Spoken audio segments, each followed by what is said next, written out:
when people rolled by and began to say, I'm going to stop here for a second and say, yes, we are going to record this, if that's helpful. Eric Ward, also techist.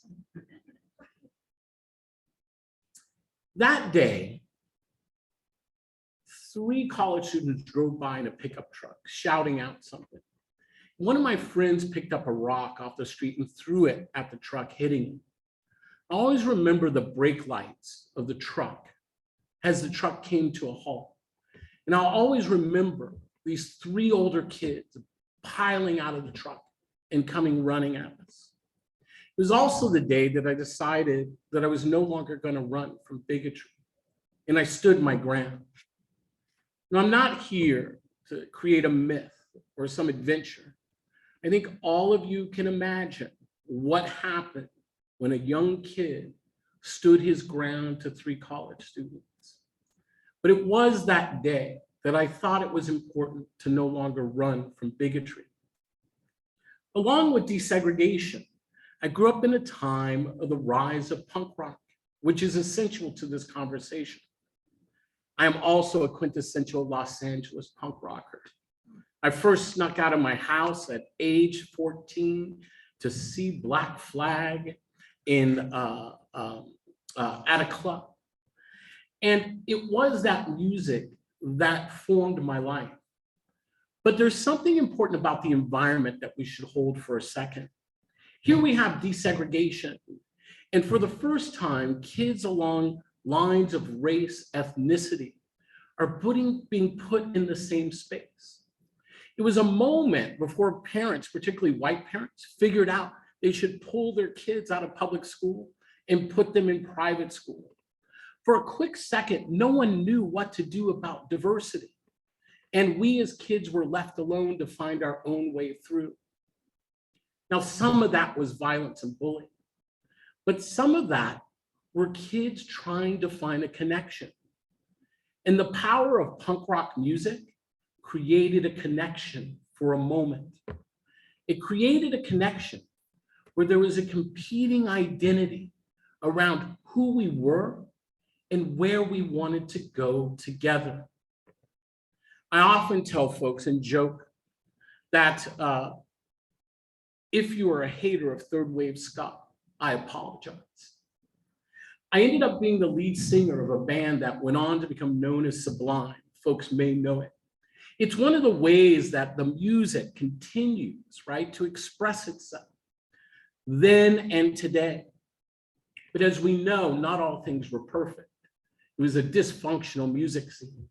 It was one that descended into punk rock gangs very quickly and violence. But one form of violence were the arrival of kids who called themselves Nazi punks or Nazi skinheads. These folks began to show up at shows with a clear idea of who belonged and who didn't. Not only did they have a clear idea of who belonged and who didn't, but they were willing to use physical violence to drive those they felt were others from that scene. Now, it was a space we had built up, and now we were being told to leave. So we had a decision. And across the West Coast and in the New England area of the United States, a war raged for nearly 10 years that we often call the Invisible War. It was a war between anti-racist punks and anti-racist skinheads and neo-Nazi skinheads around who would dominate this subculture. It was a violent war. I often point out that the first 3 murders that occurred in the Pacific Northwest in 1992 were at the hands of racist and anti-racist skinheads against one another. It was a violent period. I arrived in that period because eventually I and other friends moved from Southern California up to Oregon. I'll remember that day when my friend asked me if I wanted to move to Oregon with him. They had got accepted to the University of Oregon and they were trying to get out of LA. LA was not the great place to be. It was starting to decay. Crack, crystal meth had begun to appear within our scenes. We know now that the war on drugs was a war on Black and Latino communities. We know about the economic recession that was squeezing opportunity for young people who weren't going on to school. 9 others knew that our life expectancies were not very long. So when my 2 friends got accepted to the University of Oregon and they asked me to move up, 2 close friends who are still close today, I gave them the expected answer that you thought I would give them. I said to them, hell no. Why would I move from Los Angeles to Oregon? In fact, if you could have looked inside my head, what you would have seen was San Francisco in my brain, a lot of trees, and the Space Needle, which wasn't even in Oregon, but in Seattle, Washington. I had no idea of what the Pacific Northwest looked like.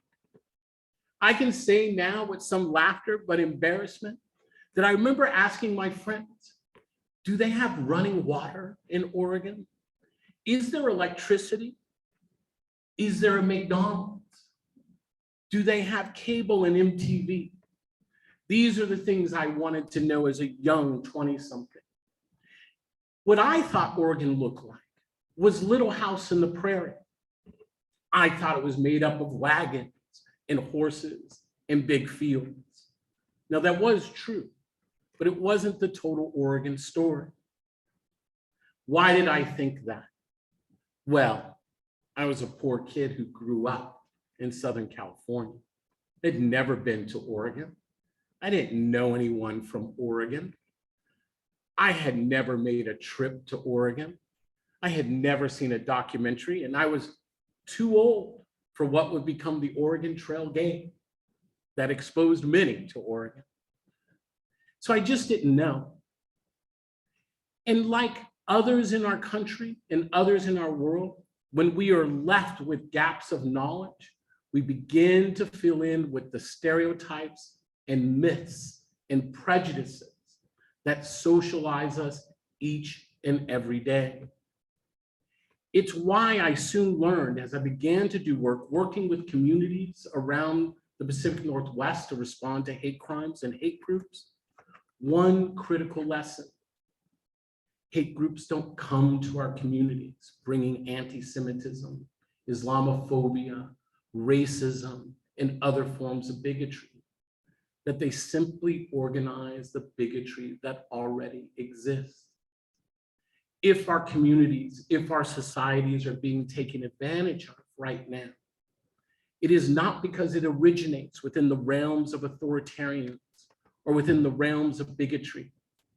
It is because we have left unchecked the work of helping our communities and our societies be less vulnerable, to recognize when othering is happening in our midst, to understand the conspiracies of anti-Semitism, QAnon, attacks on critical race theory. The idea that somehow there is an Islamic invasion of the Western world. These are misinformation and disinformation that each day travel around the internet, infecting the body politic and our understanding of what we are as a country and as a society and as a world that must move forward together. But here I was moving up to the Pacific Northwest in the 80s. And when I got there, I realized that I was carrying myths and stereotypes. Now, I wasn't the only person to move up to the Pacific Northwest from California. Just ask anyone originally from the Pacific Northwest. Right before me, another individual had moved forward. His name was Richard Butler.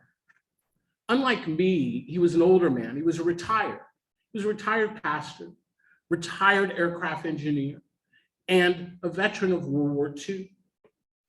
Richard Butler retired and decided to move from Orange County up to the Pacific Northwest to a place called Hayden Lake, just outside of Coeur d'Alene, Idaho.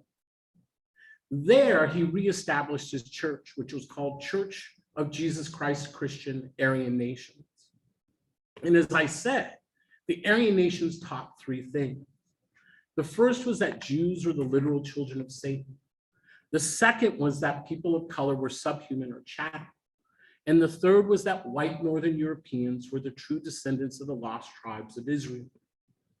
The Aryan nations had a political program called the Northwest Imperative, and it called on neo-Nazis and white supremacists and Klansmen to assemble in the Pacific Northwest in order to create what they called an Aryan homeland. The purpose of that Aryan homeland was to resist what they saw as a war against a Jewish conspiracy. They didn't call it a Jewish conspiracy at that time.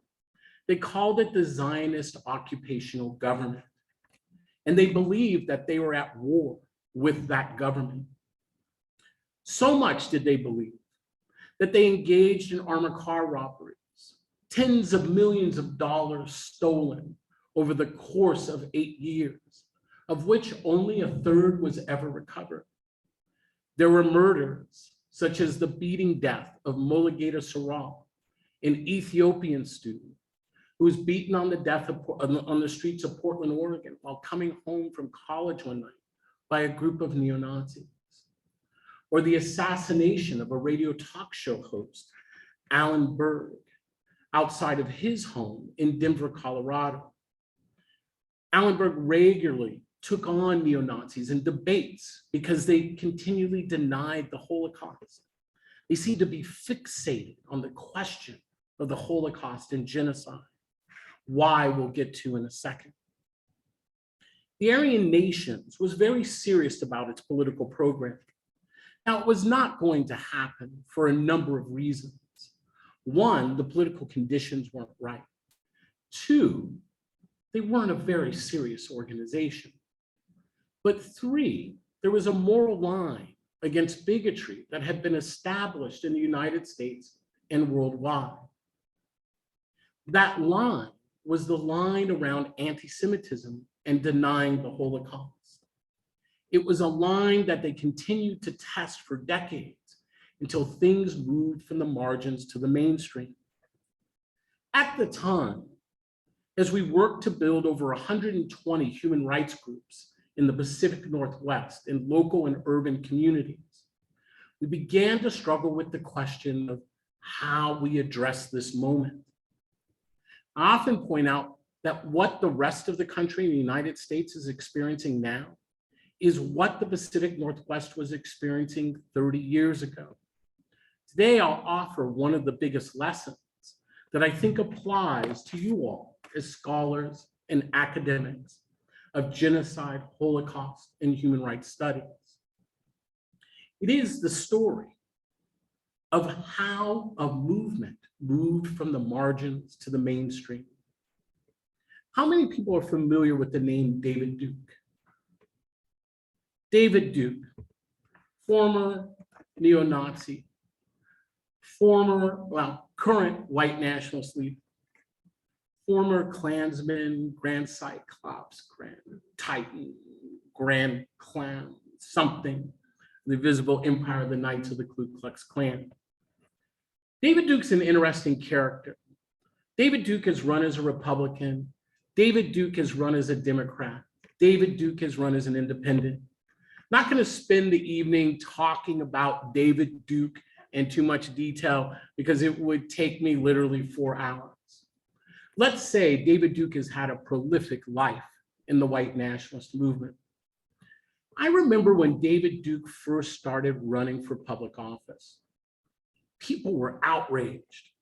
They couldn't believe that a former Klansman, this was the late 70s, early 80s, had the gall to run for public office.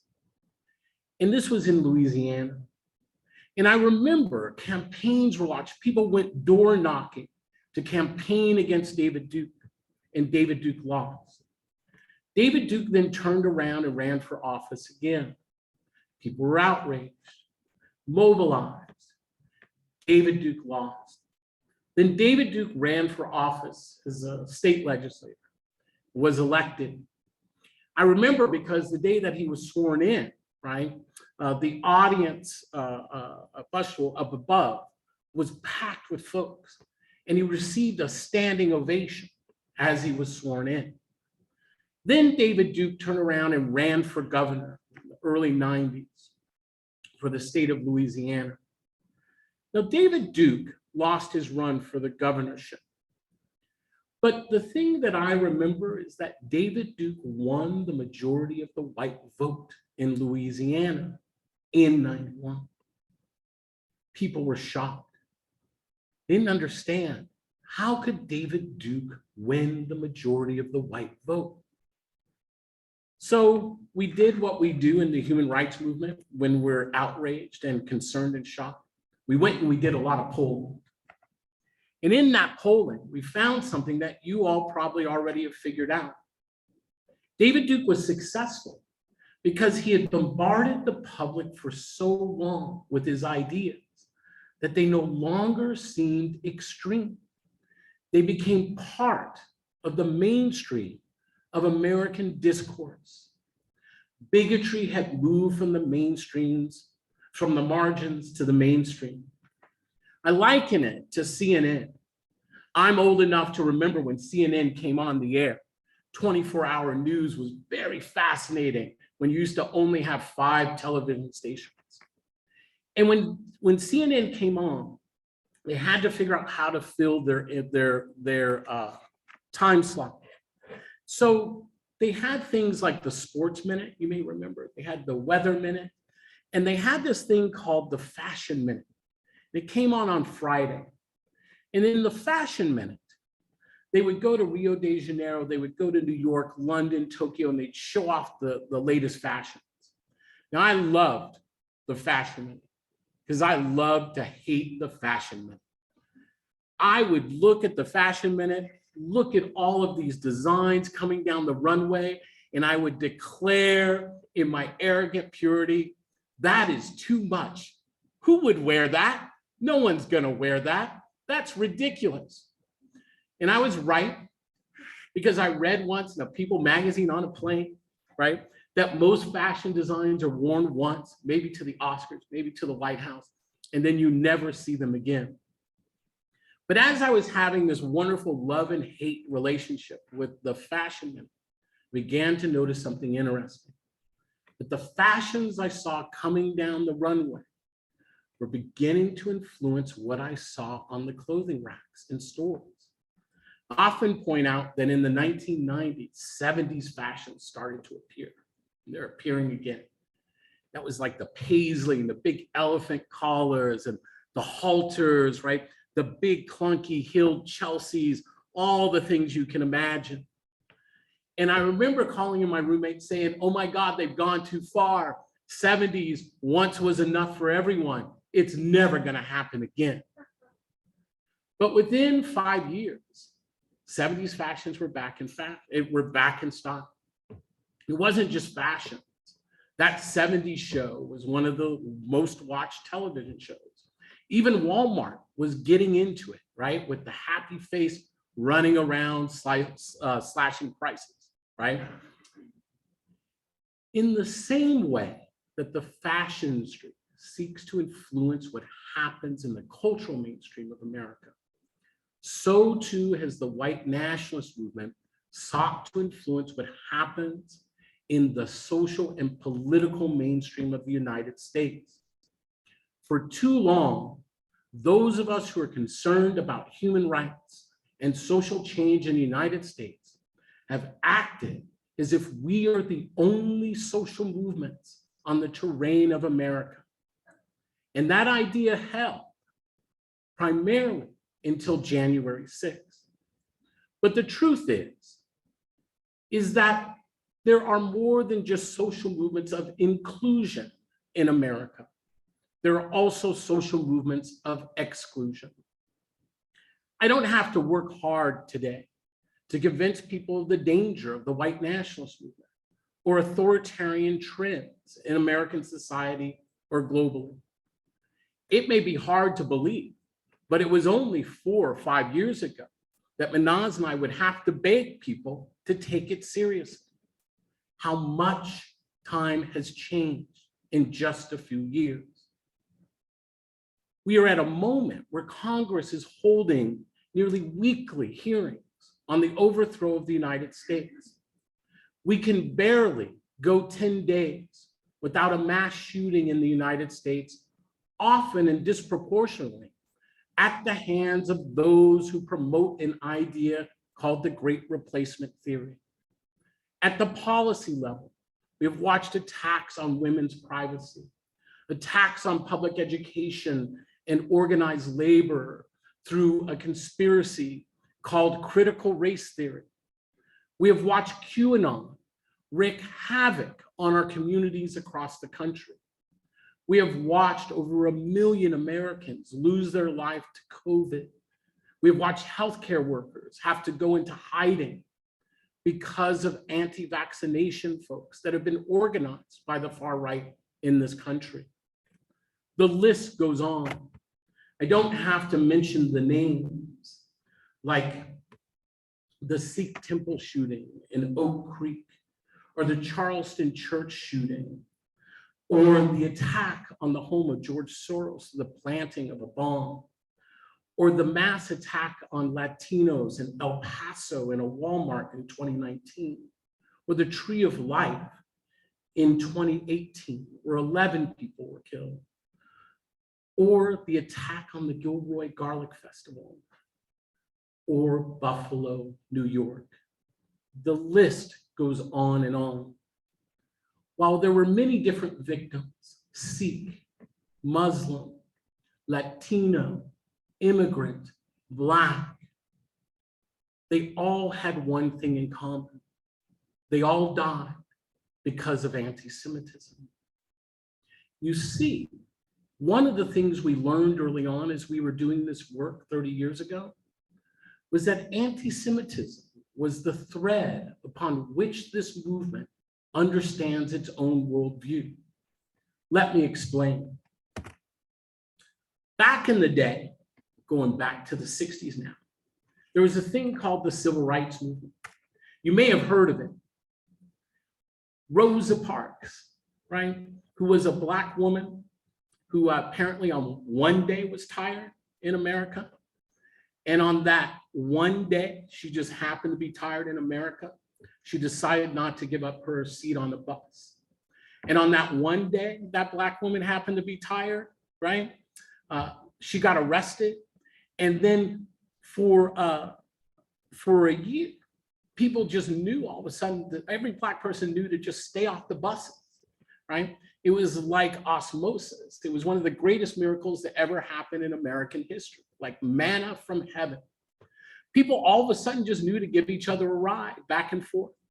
And after a year, the Montgomery Bus Association just decided that segregation was wrong and then ended it, and everyone lived happily ever after, right? That's the story I was told growing up. That's the story many of us were told. We know the story is actually much more complex, and in that complexity, much more beauty. What we know, for instance, is that Rosa Parks was a longtime leader in her community.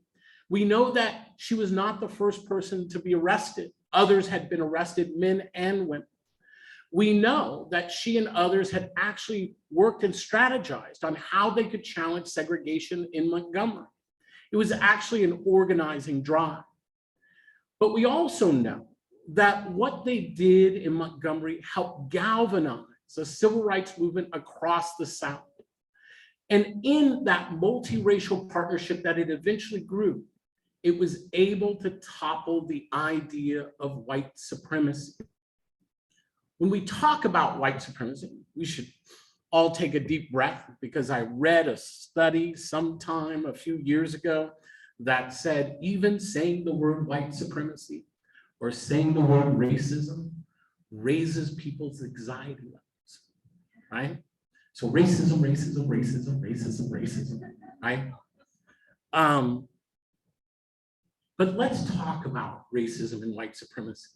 Let me start with a caveat as you take a deep breath. None of us were here for the founding of white supremacy, right?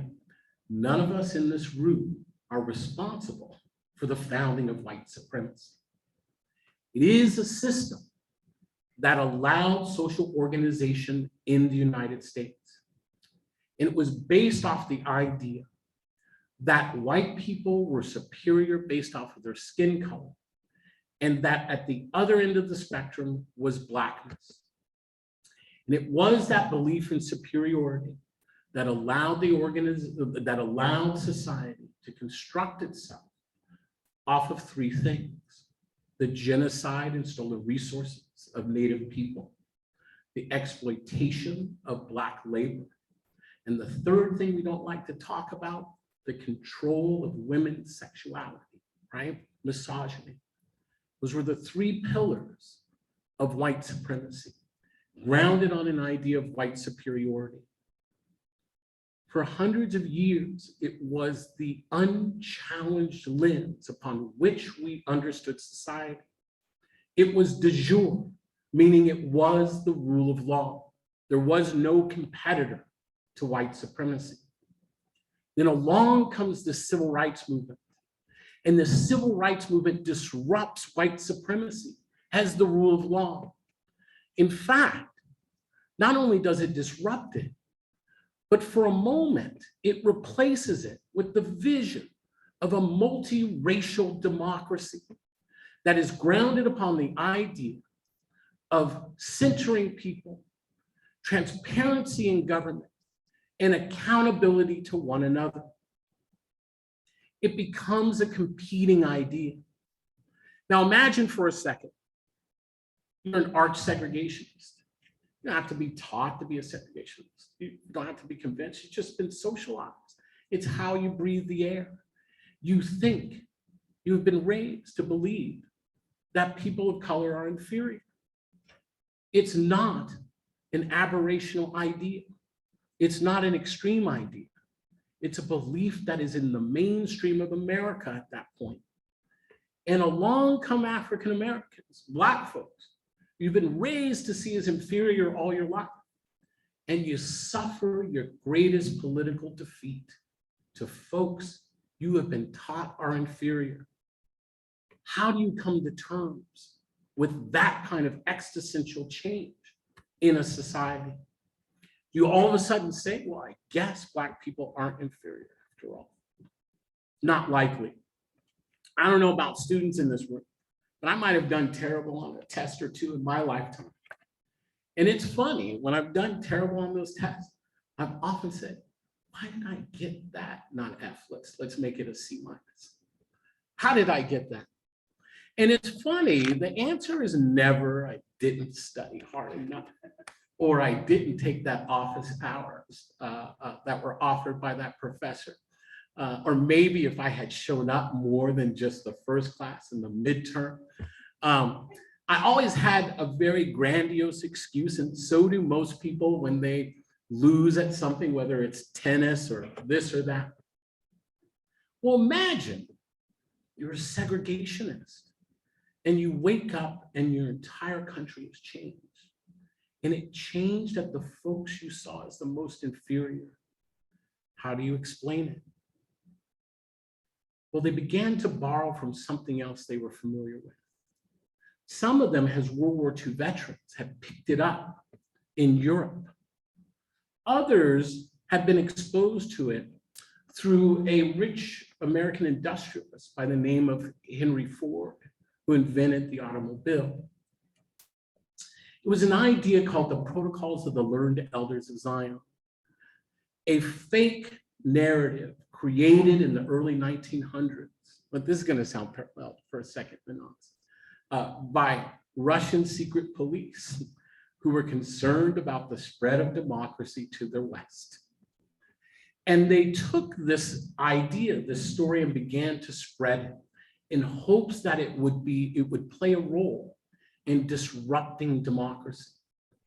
That was a powerful narrative, the Protocols of Learned Elders of Zion. It purported to tell a story of Jewish elders who gathered in a cemetery at midnight to plot to take over and destruction of European Christendom. To take it over by controlling the economic systems, the political, cultural systems, the financial systems of Europe. It is the protocols that were used by Nazi Germany, but first by Tsarist Russia. Still, democracy continued to spread And eventually it spread also in Russia. As some began to flee the communist revolution in Russia, they began to bring copies of the protocols with them. Eventually, one lands in the hands of Henry Ford, who himself is already a racist and an anti-Semite. He's taken by the story of the protocols and decides to repurpose them in a series of essays called The International Jew, which he publishes in his newspaper and spreads around Ford car dealerships around the country, exposing hundreds of thousands of Americans to this conspiracy theory.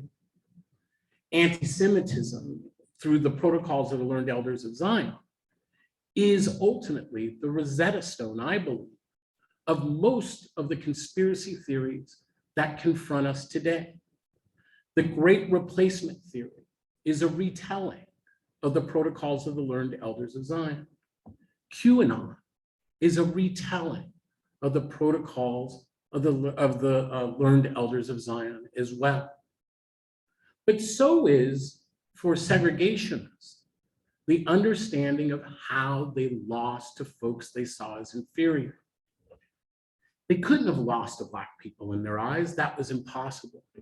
They must have lost to a conspiracy, a global conspiracy that sought to destroy white Christendom. Sound familiar?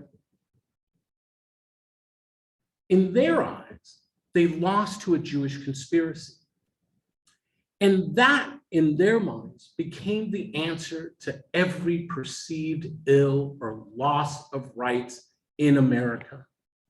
The expansion of labor became a Jewish conspiracy. The arrival of Muslim immigrants and refugees to the United States became part of the conspiracy. The strengthening of labor unions became part of this anti-Semitic conspiracy. For myself, thank you. And I'm watching the time too. For myself, I first come across the question of anti-Semitism as we are working to respond to hate crimes and hate violence in the Pacific Northwest. This is going to be a shocker to young folks, but this is pre-internet. There was a time where there was no internet, there was no Google, there was no internet search. So if we wanted to know what the white nationalist movement was doing, we had three ways of figuring it out. We either went to their meetings, we either collected their propaganda, or we figured out ways to tap into their bulletin boards online, right? Or their voice machine messages that they would broadcast their messages out to. That's how we began to understand. But flyers were the easiest, right? They were in abundance. White nationalists, whether they were skinheads or others, were renowned for posting these most vile images around town. They were usually the precursor of understanding that there was real organizing happening in the community, or perhaps that there might be a hate crime. Because we understood white nationalists eventually would get tired of just putting up posters and take it a step further. So we would collect these flyers and we would document them to try to understand what was happening and what were the relationships in our region. It's interesting. I don't put up these flyers. I'm not going to do it tonight, and I don't do it. I'm not about promoting white nationalist propaganda. And it's such vile caricatures that I don't find them useful for the public to see, right? So believe me when I tell you, these things were terrible, right, in their imagery. Deeply Islamophobic, deeply homophobic, right? Deeply anti-immigrant, you name it, and these posters were it.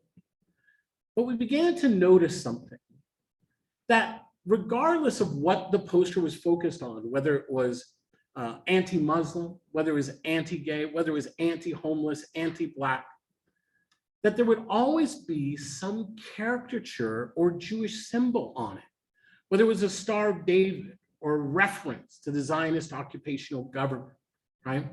At the end of the day, I was able to move through the world of white nationalism as an African American because their hatred of Jews and this belief in the anti-Semitic conspiracy allowed me room to maneuver. Anti-Semitism is at the core of what drives the white nationalist movement. But it's not an anti-Semitism of a religious other. Let us understand that the anti-Semitism that they have tapped into in the United States doesn't position Jews as a religious other, but as a racialized other. That is the power of the birth of anti-Semitism under the protocols of the learned elders of Zion. It repositioned Jews as a racialized other, as a non-white in Europe, as something other than human. And it is that anti-Semitic story that continues to drive much of the violence in the United States. Let us understand, the killer who walked into that Walmart in El Paso and gunned down Latino and immigrant shoppers was absolutely anti-immigrant, but he believed that he was in an existential war with Jews. The killer who walked into that Charleston church in South Carolina, opening fire on African-American worshipers, and the one who walked in the supermarket, right, in Buffalo, New York, believed that they were in a war against Jews. And they saw people of color and other vulnerable minorities as the puppets of their Jewish masters. It's often why I say anti-Semitism is also anti-Black. And we are in a moment right now where I believe we are seeing an anti-Semitic war on America, because it is the story, right, that drives much of the action and goals of this white nationalist movement. Now, it's difficult to talk about anti-Semitism in America. It's difficult to talk about anti-Semitism in the world. All of us understand anti-Semitism, or the accusations of anti-Semitism, are regularly used across the political spectrum as a cudgel against one another, typically around arguments around Israel, Palestine, and the Middle East, but we see it play out in other ways in our society as well. Anti-Semitism as a political tool has made us forget that anti-Semitism still functions in our society, that it is a form of racism like other forms of racism.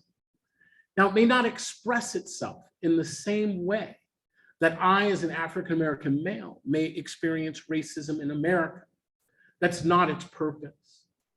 We understand that one of the ways that anti-Semitism works is primarily as a narrative, a way of understanding the world that discounts democracy, that discounts the idea that minorities actually have legitimate grievances. As it functions here in the United States, for white nationalists, African Americans aren't actually concerned about police shootings in their community. We're not concerned about the disparities in health and education, employment, and housing in this country. No, in the eyes of white nationalists, we are merely tools of the Jewish conspiracy. The danger of anti-Semitism goes beyond the danger on to just the Jewish community, because it also denies religious and racial and gender minorities that we have legitimate grievances in this society, that we have the agency to affect change. It reduces it down to a conspiracy. And in that conspiracy, violence is not an aberration. It is a leading feature. For the white nationalist movement, it no longer believes that white supremacy is the goal. That's our own projection. You remember how I told you I projected all these things on what Oregon is? Well, each and every day, we project our own understandings on what the white nationalist movement is without actually listening to what the white nationalist movement says it is. So I want to spend a little time here talking about the white nationalist movement and talking about the role of how we respond. The white nationalist movement saw the 1960 civil rights movement as an existential defeat of the United States, a co-option of the United States, right, by a Jewish conspiracy. It soon declared war on the United States. Some of the earliest flyers within the white nationalist movement talk about white revolution as the only solution. As it's moved from the margins to the mainstream, it has begun to mainstream itself in significant ways. One no longer needs to talk about the Jewish conspiracy, when we can use terms like global elite, right? The liberal East Coast, old Jewish tropes that have been refined and put back into play. It is these dog whistles that continue to move the American public towards a conspiratorial understanding of how the world works. Anti-Semitism also undercuts the idea of democratic participation. I don't mean the Democratic Party, I mean democracy, the power of the people.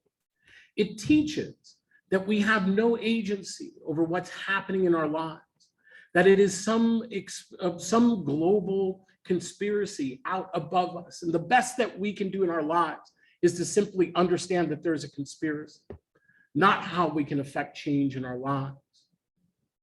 Anti-Semitism is dangerous, and it has fueled the white nationalist movement since its defeat to the civil rights movement. White nationalism is not white supremacy. If white supremacy was about a system of exploitation, right, and social organization, white nationalism is a social movement that seeks to remove people of color and Jews from the United States altogether. Its program is not exploitation, but ethnic cleansing and removal. It is why in the United States, the policy debates have shifted, right, from questions of how we can best exploit immigrants and refugees in this country, right, to how we remove and criminalize them. It is the idea of creating an all-white homeland within the United States. We often confuse white supremacy, the system, with white nationalism, the social movement. I think that is dangerous in this moment.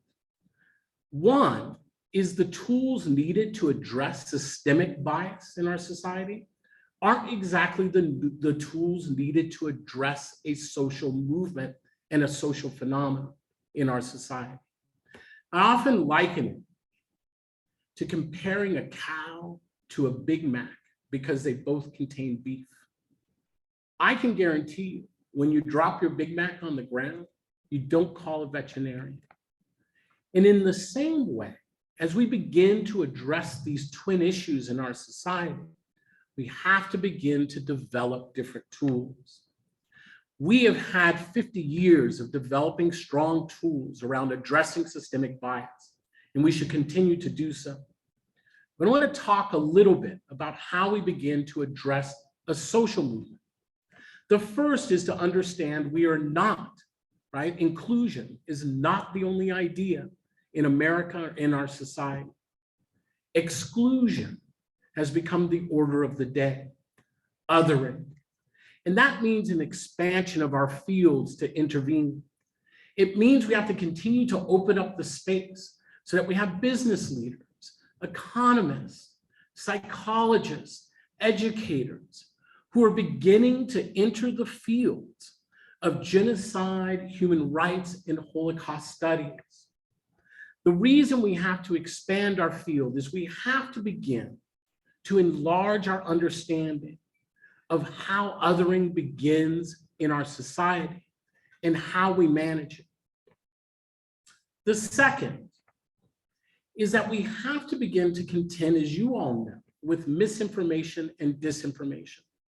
It's time to begin to have real conversations around how we begin to control conspiratorial narratives in our society.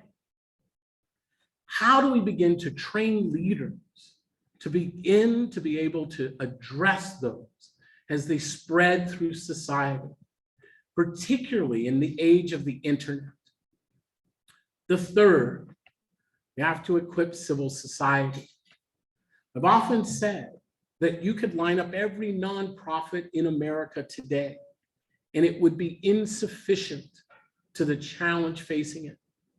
We're not to just talk about the United States. We could talk about Poland, Hungary, Russia, India, and a host of other nations facing the same challenges. We are in a moment where we have to equip leaders to understand the Rosetta Stone of anti-Semitism and how it can help us understand when we are confronted with other forms of conspiracy theories. The final is this: we have to begin to put forward an alternative to white nationalism. And that alternative is not the current status quo. It's sad to say, right? We live in a society and we live in a world with deep inequality. We live in a society that is changing very quickly. And as it changes, people will look to anchor where they believe they can find strength, where they believe they can find answers.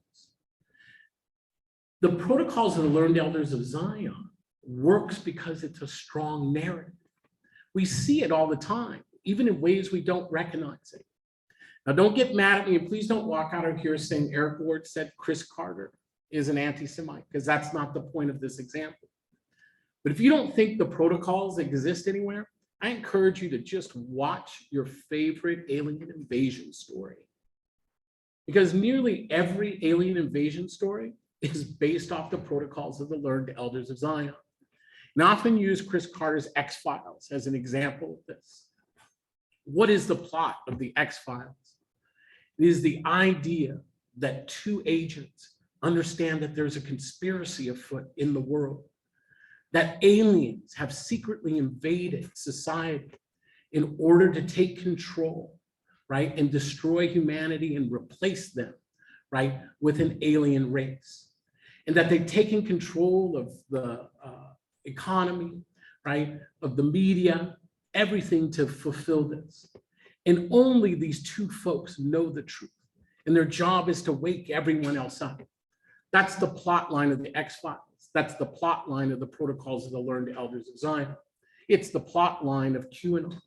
It's the plot line of the Great Replacement theory.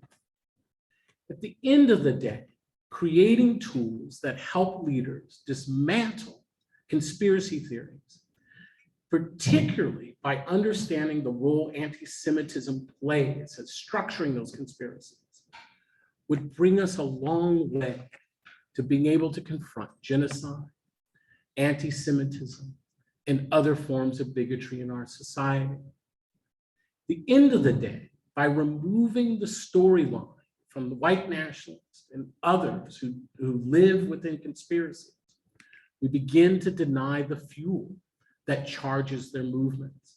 We begin to inoculate our communities from these disinformation and misinformation campaigns. At Western State Center, we've seen this work each and every day, working with government leaders, working with professors in universities and colleges, working with law enforcement, working with community leaders to address how misinformation and disinformation moves across our society. What we don't understand ultimately is the impact that these conspiracies have on a larger scale level. We don't understand how it moves us towards genocide, how it moves us towards human rights violations. We don't have that data, and we don't have folks equipped to gather that data to make the arguments. That data helps us hold places and social media platforms accountable. As we begin to move forward, both in the field and within academia, I have one wish. And the wish is that those in academics spend more time with folks in community, understanding the tools that we need in this moment, right? I'm not an academic on anti-Semitism or Holocaust studies. I'm not here to be a scholar of human rights studies. I'm a community organizer, an old punk rocker who grew up on the streets of LA and really just wanted to protect his music scene and figured out the fight was much larger than we had thought. The great piece is that over that time, we have built great coalitions. I've sat aside Republican ranchers and law enforcement across the country, other punk rockers. I often joke that the coalitions we built were rare, where you could see a blue-haired Mohawk punk rocker sitting next to a truck driver. We had nothing in common except we believed that bigotry had no place in deciding the complex problems that we face as a society and as a world. But what's really missing there are academics, right? We can catch them if we go to the university. We can catch them if they come as activists. But what we don't have is their brain power. And it is that brain power that I believe is the missing gap in this moment, right? That brain power helps us understand not just something I suspect, but something that has been studied, tested, and debated. That helps us get closer to something we know about intervention in this moment. Helping our communities outside of colleges and universities understand the steps towards genocide, the steps and lessons of the Holocaust, and what it means to embrace human rights at a time where the Constitution is being ripped asunder is one of the greatest gifts that you could probably give us in this moment. So keep leaning in. Thank you for listening to me. And understand that at the end of the day, this rise in authoritarianism that we are facing worldwide is not because we are losing. In fact, quite the opposite. What we are facing is a backlash. We can face that backlash together by leaning in and understanding we are the majority.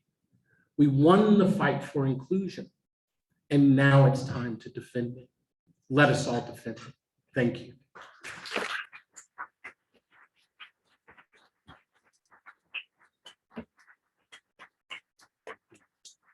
Thank you.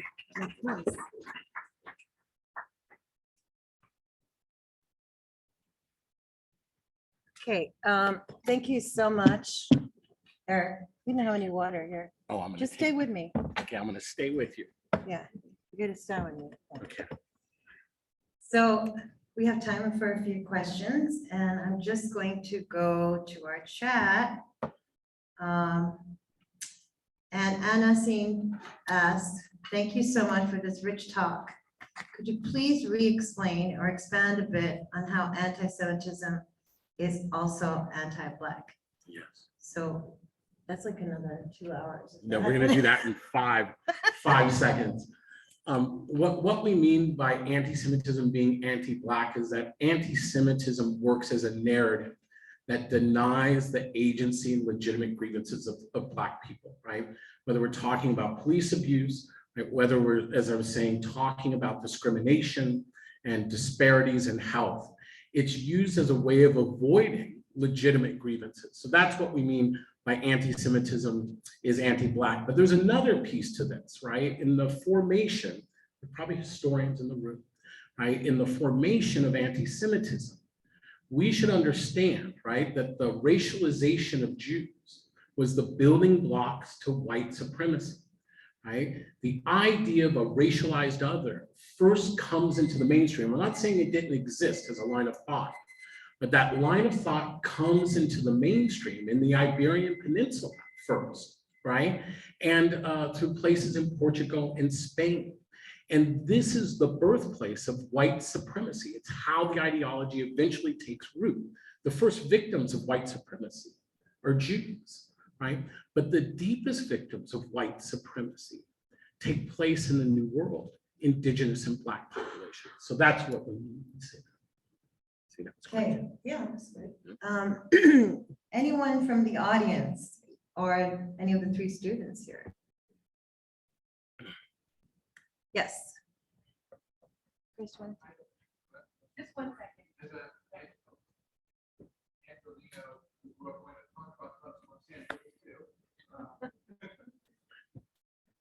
So thank you for that very rich, enlightening talk. And so my question is based on the assumption that anti-Semites and racists are in almost every case going to vote for Donald Trump, President Trump. It's where the racism and anti-Semitism, the critical mass is right now in our country, I believe.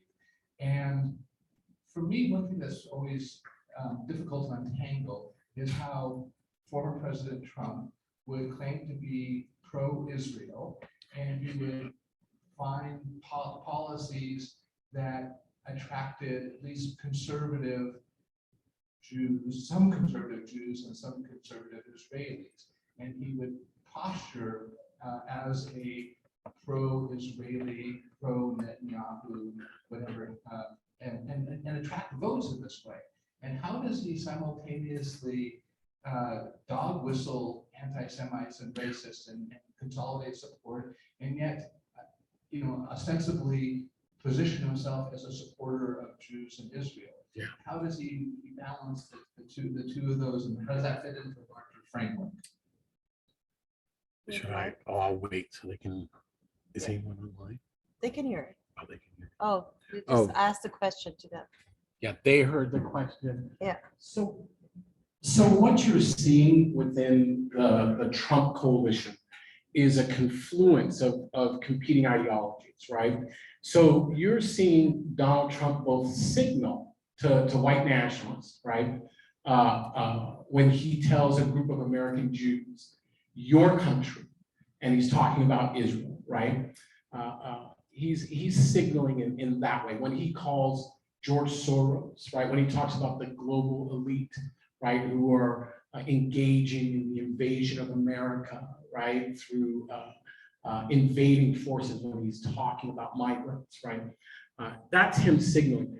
But within his coalition, remember, this is a diverse coalition that he has constructed in terms of building power. There are also Christian, right? There's the Christian Nationalists. And the Christian Nationalists have their own narrative. And part of their own narrative, for many of them, part of their own narrative is tied to the idea, right, of the return of Christ, and that this happens as part of a 7-year tribulation period, right? I'm going to give folks really quickly 3 narratives that you should know.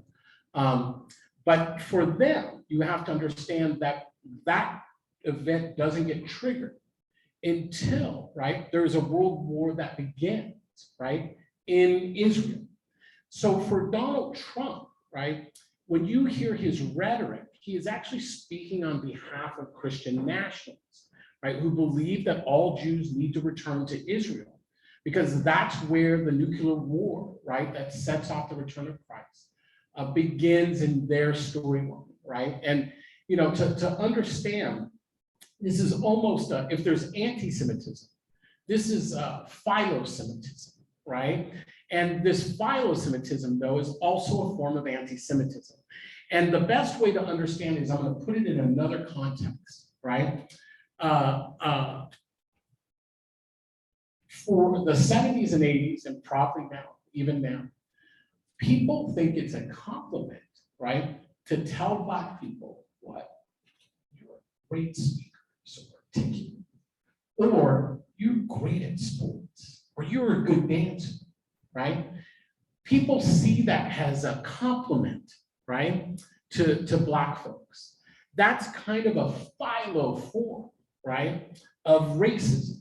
And in the same way, we have philo forms of anti-Semitism. We see it play out, right, when someone says, right, Jews are very good with their money. That's a philo-Semitic statement, right? And what we're seeing basically is at a larger scale, right, the philo-Semitism of his coalition. So at the end of the day, let's be clear, they could care less about Jews and Israel.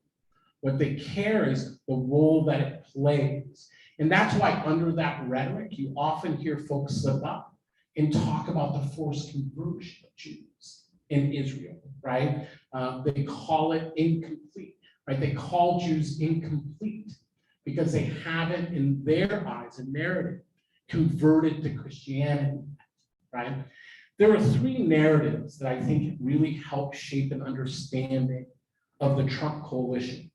The first is a book called the Turner Diaries that was written by a pseudonym, Andrew McDonald, but actually written by a former college professor of physics by the name of William Pierce, who ran one of the most influential white nationalist organizations called the National Alliance here in the United States. The Turner Diaries is a dystopian white nationalist novel that talks about kind of the white revolution that occurs in the United States through the eyes of a character by the name of, I can't remember his name, Ted Turner, David Turner, I think. And it ends, right, with the piece that we have to understand is in this white nationalist narrative, it ends with the nuclear bombs of Tel Aviv, right, and New York, two places, right, that had large Jewish populations, right? So that's the overt, hardcore anti-Semitism of the Turner Diaries. And then there's a book called The Late Great Planet Earth.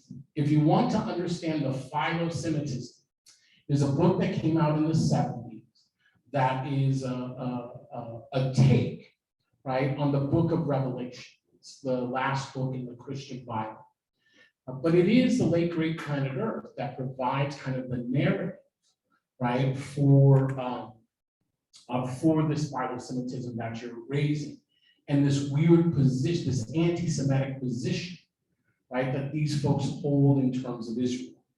And then the last book that I tell folks they should read is a book called Camp of Saints. That is a French novel translated in English, which is basically a retelling of the protocols of the learned elders of Zion, right? It's a retelling basically of this idea of the great replacement theory.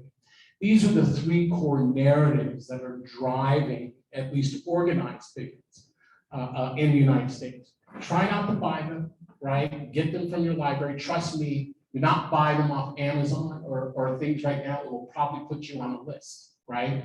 What I think, but I will say, you should have an understanding of these three narratives because they are the three kind of dominant narratives driving the social phenomenon.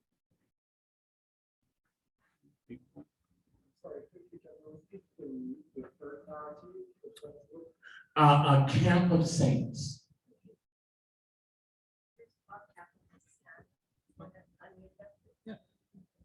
Oh, we're going live.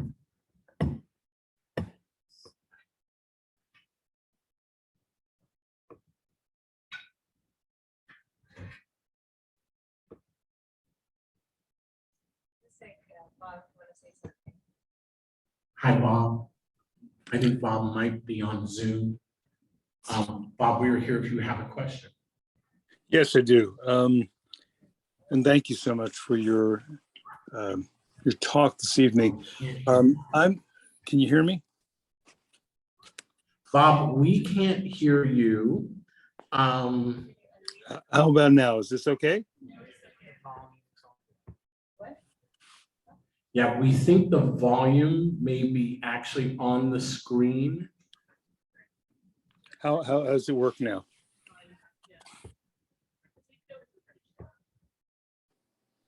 Yes, it's not there. Here's what we'll do. We'll go to another. There was a question Just out lost here. it. Let's see. Let me do this first. Was there a question out here? I don't know why you couldn't unmute him. Oh, there he is. I could, but yeah. He's good now. Can you hear me?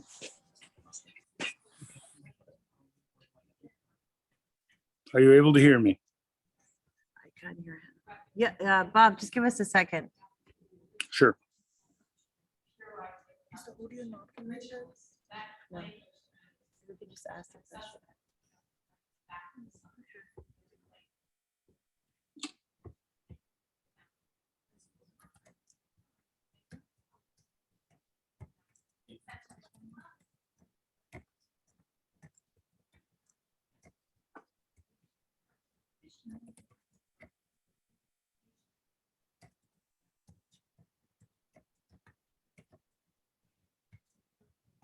Yes, so, wow, we think there's ideological diversity within the left in America. there is also some ideological diversity within the right. So there's a couple of things that will help you understand the Supreme Court right now, where I think actually, again, a lot of influence out of the white nationalist movement, religious nationalists in the United States. So in the 1970s, there was a group that formed in Portland, Oregon, called the Posse Comitatus. And Posse Comitatus was loose Latin interpretation for power of the county. And the posse understood that to mean that there was no higher authority than the county sheriff, and that all white males who owned property and were Christian, right, were part of the sheriff's posse, and that they had the right, to dispose of that sheriff if he was not upholding the Constitution, that they could form grand juries, right, to bring people forward and to hold them accountable. This was the Posse Comitatus. It may sound really silly, except if you remember the farm crisis, right, that took place in the United States in the 70s and 80s, right, they were one of the significant organizers, right, of farmers who were losing their lands and didn't know what to do. The Posse Comitatus believed, right, that there was a Jewish conspiracy. It was hardcore anti-Semitism. But they had an idea of what they called the organic constitution, right? And what they taught was that there was an organic constitution that existed. It was the Declaration of Independence, right? The intro to the Constitution, and the first 10 amendments. Everything after the 10th Amendment was part of a Jewish conspiracy, right? It was a usurpation of what they saw as the organic constitution. And for many years, right, it's no longer just white supremacists who have been drawn into this Christian patriot moment. You see tax resistors and good folks who are African American. Wesley Snipes, right, did time in prison, right, for tax evasion based off of this philosophy. We see it rampant in communities of color when it first starts within the white nationalist movement. It is that organic constitution that, so they teach, right, that only the first 10 amendments count. Everything else, right, should be disregarded and disposed of, including, right, the 13th, 14th, and 15th amendments to the Constitution. They believe that only white Christian property-owning males have the right to participate in government. And then the last piece, so that's where that kind of that hardcore constitutionalist line originates. There's a great book called Bitter Harvest, The Story of Gordon Call. That's a great background on that. The last piece around the Christian piece is another area called Christian Reconstructionist or Dominionist theory. And it is a rejection, actually, of the Hal Lindsey. Eric, can you move over? Oh, yeah, I'm moving back towards the camera. Where's the No, camera? No, just down here. Oh, just down here. The Dominionist Reconstructionist line that we're seeing in some ways is a rejection of the Hal Lindsey tribulationist idea, right? The idea that there's a rapture, Christians are taken away, then there's a tribulation, and then you see the return of Christ. For Christian Reconstructionists and Dominionists, they believe first, right, that Christians must take control, right, must become sovereign over the United States. And it is at that point that triggers kind of the return of Christ. And so the control of government in order to create the theological society that they want is very strong, and there's ties, right? There's crossovers between movements, and they have created, I mean, I could spend the whole night talking about Christian Reconstructionism, but the thing to understand is a whole legal theory, right, has been created around this idea, And there are entire legal schools, right? There are schools of law, right? Colleges, right, that teach this theory. And it has influenced the courts in very significant ways. And it is why when you poll the American public now, the majority of Americans believe that the court system in this country has become partisan. That's part of the authoritarian drive in this country, getting people to give up faith, right? Faith in democratic institutions and driving it towards an ideological battle, right? An ideological disagreement rather than a debate on values. Okay, Bob has this question. Oh.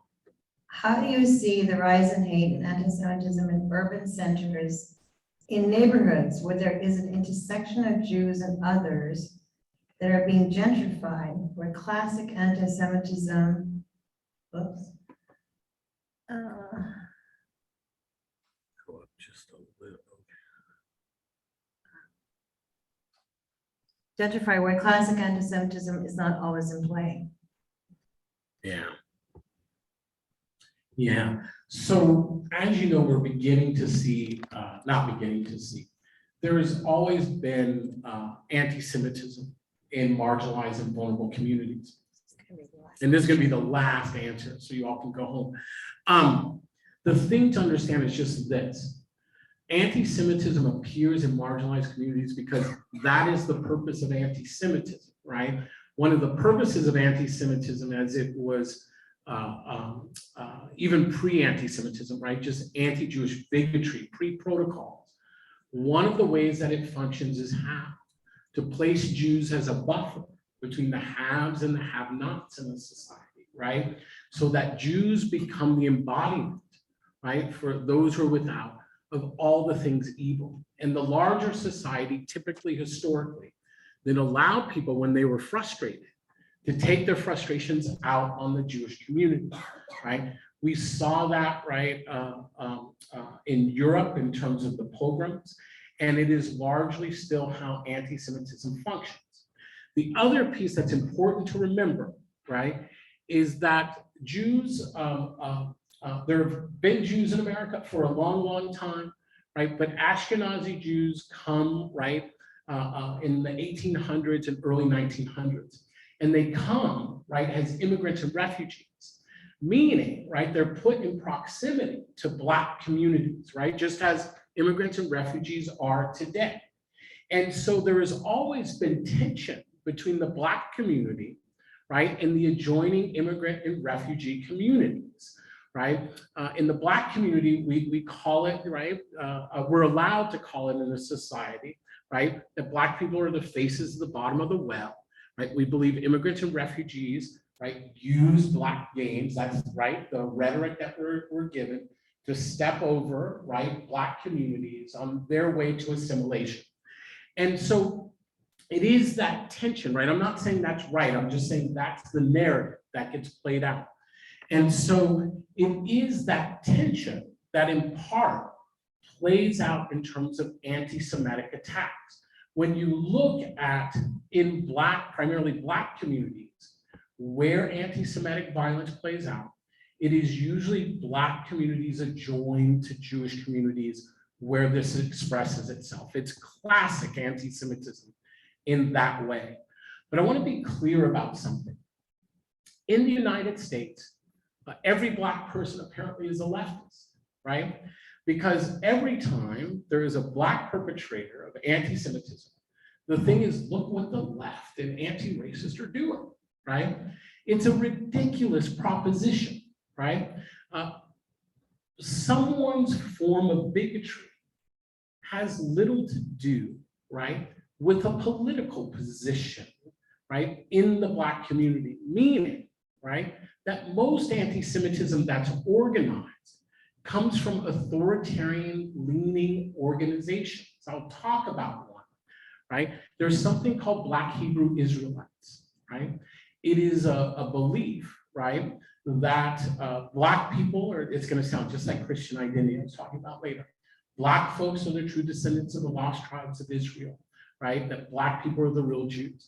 Now, there's lots of different sects. These aren't Jews who are Black, right? This is a sect called Black Hebrew Israelites.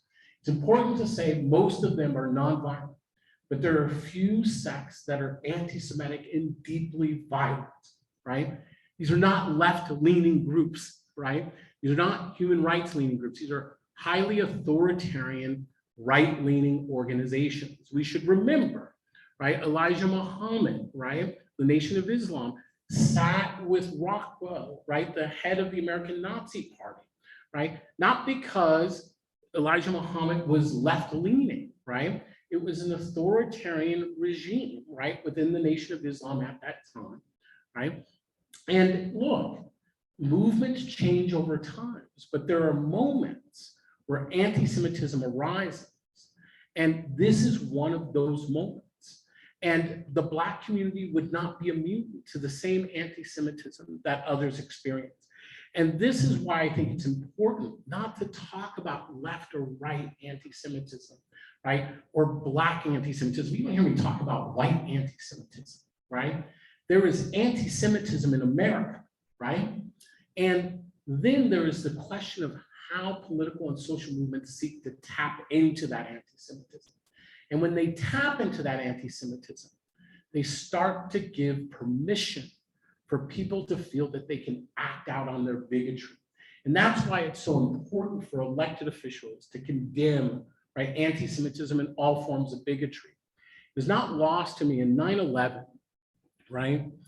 By the time I had gotten into the office in Seattle, I was living in Seattle at the time, someone had already put a banner over the freeway, the West Seattle Bridge, saying death to Palestinians, right? And someone else had shoved down in Tacoma a stick of dynamite under the gas line of a local synagogue in Tacoma. That was within the first hour. Over the preceding week, right, over the next week, there were dozens of hate crimes in the Pacific Northwest, right? We know there were at least 3 murders in the United States of Sikh individuals, right? And what we know is those hate crimes went unchecked until something very specific happened. Ashcroft and Bush went on the air and they said they would not tolerate hate crimes, right, against anyone in America. And there was a correlation, I'm not going to say causation, but there was a correlation between that statement and the dropping off of hate crimes. If there is hate crimes in the Black community, right, regardless of who is committing them, they exist because in the community, people feel they have permission to act on their anti-Semitism.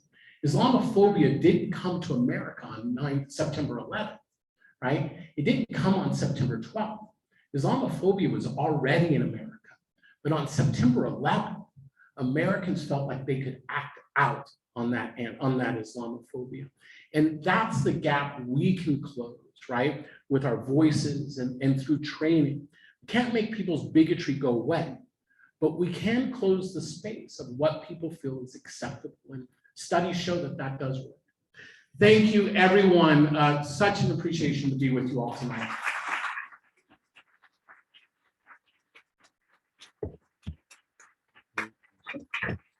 Thank you. Oh, you turn it off? Oh, did I turn it on? Yeah, it died.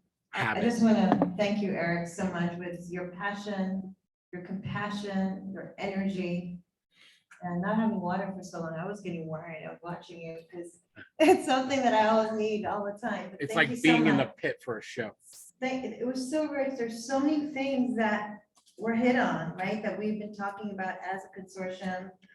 Our concerns about the political climate, anti-Semitism, Islamophobia, racism, Palestine, Israel, navigating the campus. This is what our conference is called because we are living in very challenging times and we need tools and we need practical ways to address them. And I think you did that very well. Thank you so much, brother. Thank you. Always appreciate you. Thank you, everyone on Zoom. We'll see you tomorrow. Everyone is welcome to stay and hang out, or if they have somewhere to go at 9 o'clock.